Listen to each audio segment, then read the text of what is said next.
Hi. So far in the course, we've always discussed why are we learning a specific subject, and then we've learned the subject, and afterwards, we've learned about where are we going to use this subject in quantum computing. So we've always used this flow so far in this course, and I believe that it's quite helpful to understand why are we learning certain thing, and afterwards, after learning about the subject, I believe that it's also very helpful for us to understand where are we going to use the subject in the quantum computing sections. So in this video, we're going to learn why are we learning Python at all. And as you can see from the incorrect meme in the right below, you can see that Python logo reveals how to sit while coding. So actually, I'm not sitting like this right now. But when I'm starting code, also I won't going to sit like this, but it's a fun meme actually. Okay, so moving on with our slides. Why are we learning Python? So Python isn't just a programming language.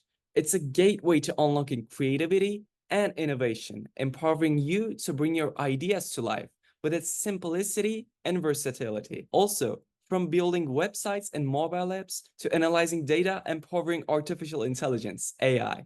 Python's wide range of applications make it a must-learn language for anyone looking to future-proof their skills in our tech-driven world. Whether you're a beginner or an experienced programmer, Python's clear and concise syntax make it remarkably easy to learn, allowing you to focus more on problem solving and less on complex codes. Also, with a vibrant and supportive community, learning Python is not just about mastering a language, but also joining a global network of like-minded individuals eager to collaborate, share knowledge, and help each other in their coding journeys. So as my programming journey, I started to learn computer science with Python.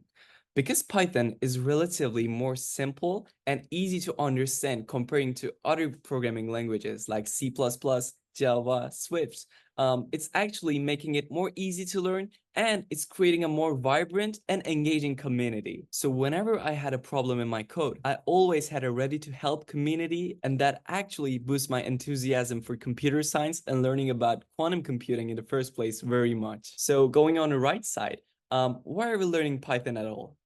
Because with Python, the possibilities are endless. And whether you're a student, a professional, or an inspiring entrepreneur, mastering Python opens door to a world of opportunities where you can turn your dreams into reality, one line of code at a time. So it's always going to start with print hello world message, but it's going to open up a world of opportunities. So since we discussed why we're learning Python and why Python has so many advantages, that's making learning computer science and quantum computing much more engaging, fun, and helpful. Now we're ready to do our first introduction to Python. I'll see you in the next video. Hello. In this video, we're going to dive deeper into function, and we're also going to learn an interesting concept in functions called as parameters. Okay, so just as a quick recap, we talk about what are functions. We talk about they're also quite essential in mathematics too, in order to generate equations and formulas.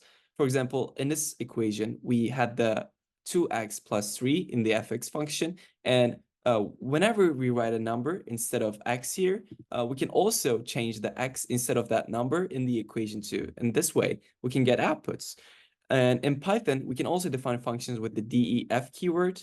We can name the function after the def. And also, we can write parameters inside the parentheses. In this video, we're also going to see this. After the intended space, we could also write the main block of our function, which is also known as the body. And we did a real world example with my function.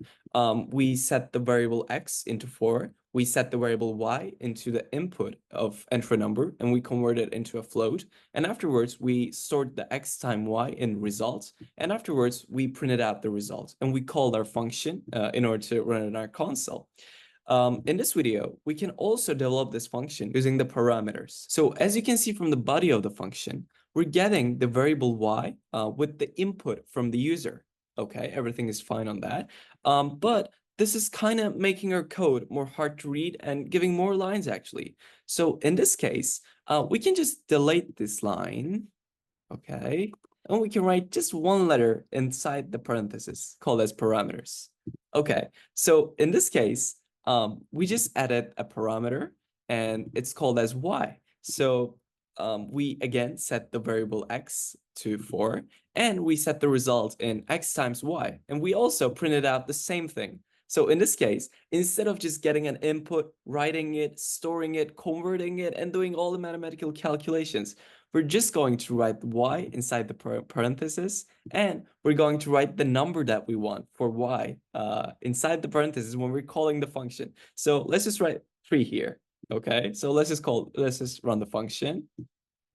There we go. We got the message. Your number times 4 is 12. And that's the right answer. So also, in this case, we can just write 3.14, let's say, and let's run it. There we go. We still get the correct answer. So we don't have to deal with all the integer floats, type converting, and etc. Our code is working flawlessly. So as you can see from the example, what we can do with functions are limitless. And also, in order to make our function more clear, efficient, and easy to read, we can add parameters inside the parentheses. In this way, we don't have to add extra lines in the body of our function, but all we have to do is just to use the parameter inside the body of our function and write the parameter whenever we're going to call the function. It's simple as this. With this, we've learned about the essential topics about Python for quantum computing. We've learned about all the functions, print, variables, naming variables, arithmetic operators, comments, and many more numerous features in Python. Also, we've learned about the most fundamental things like if, elif, else statements, also known as conditionals, while and for loops, and also we've learned about functions. We've also gave plenty of real life examples with all these. And also, after we got an error, we stayed calm, we did the debugging process, and we still ran our code successfully.